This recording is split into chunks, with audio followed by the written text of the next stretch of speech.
you to imagine a perfect world. What is it like? What does it feel like?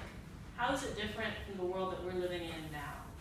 In my opinion, the values of honesty and freedom are what's missing from this world to turn it into the world that we all want it to be, into a better or more perfect world.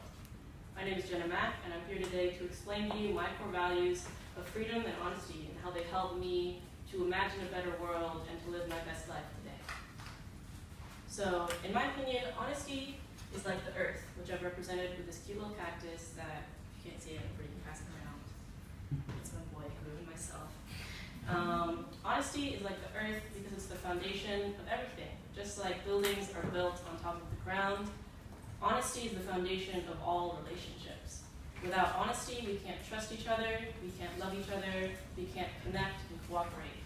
And so in this way, honesty and the earth are the foundation of everything. And like the earth, we all need to reconnect with honesty.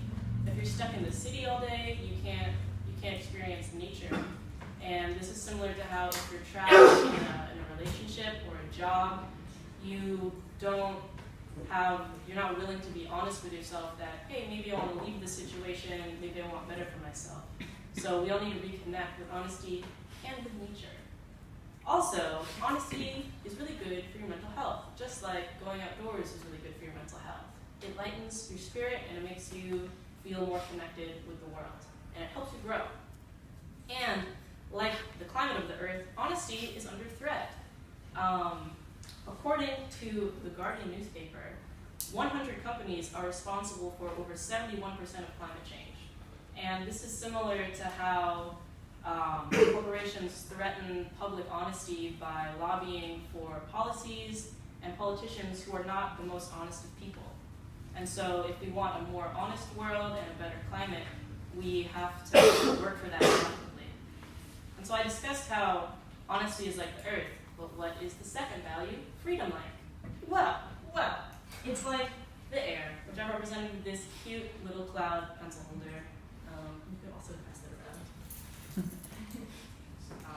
Like freedom, air is invisible. You can't really tell if you're free, just like you can't see air. So, for example, in this country, we consider ourselves to be very free, one of the freest nations in the world.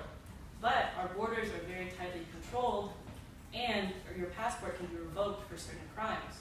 So how free are we? This is similar to how in an airplane, you have air, but it's controlled by the people who control the airplane. This is similar to how our freedom is dependent on the policies of the state that we live in. Additionally, without air, just like without freedom, you feel bad. Like, if you don't have air, you're going to suffocate. It's not good. And this is evidenced in countries around the world where if you have less freedom, people fight for it constantly, just like they'll do anything to breathe. Lastly, air and freedom can be polluted. You can only have air that's safe to breathe if we all collectively decide, hey, I'm not going to burn a bunch of poisons to get those toxins in the air. This is just like we can only be free if we all decide to not oppress or dominate each other and using our freedom to cancel out other people's freedom. So we'll all need to work together to advocate for freedom. So in conclusion, we just going to discuss honesty and freedom, and I hope my speech has explained how earth and air represent my values. And remember that a world without honesty or freedom is like a world without earth and air. Thank you.